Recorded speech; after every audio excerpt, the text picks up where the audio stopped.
We're, low single-digit percentage penetrated into what we think is just an enormous market. There's 10 million daily active users, but there's a couple 100 million people whose working lives are mediated by email, and they would all be better off with Slack or something like it. One of the hopes for a company like us is that there's not too much volatility. And we are hoping that this model, where there's many sellers, many buyers, supply and demand, we reach a market clearing price a lot earlier.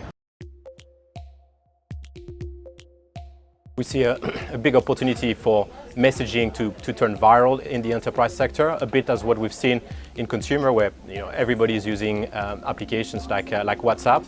So in terms of the user base, if you look at Slack, they've already, over the last sort of 5 years, grown to 10 million users, and we expect that to basically grow to 15 million users by 2025, and that would just be a fraction of the market.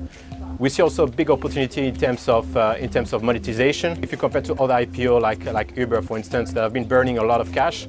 If you look at Slack, they actually been in terms of the cash burn has been relatively limited, about $100 million US dollars per year, which is also the current guidance for this year. And that's despite growing extremely fast and growing to a 10 million user base. And that's really thanks to their freemium business model, which has been very effective in terms of penetrating the market. My due diligence when talking to Slack customers is really positive. As I think just mentioned, it's a very cultish product. People who use it really like using it, and once they start becoming active Slack users, they become, I think, really dependent on it. And I've even heard cases of people who say, I won't work for a company that doesn't have Slack.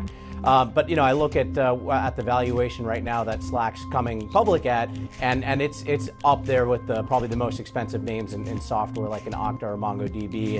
And I just think I'd want either a more attractive entry point, or I'd want to see evidence that Slack can gain traction in other industries outside of tech or tech-forward companies. At 26, the so-called reference point, it sells at 34 times this year's sales.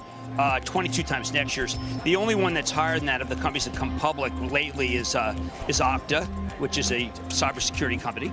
If it goes to 30, which a lot of people feel is no problem, then it sells at 39 times sales. That's going to be, other than Zoom, the highest. Well, CrowdStrike's too. And I think it go to 35, and there'll be 45 times sales. So only Zoom's got more mojo. It is a very high multiple to sales, yes, but they are. But it's growing well.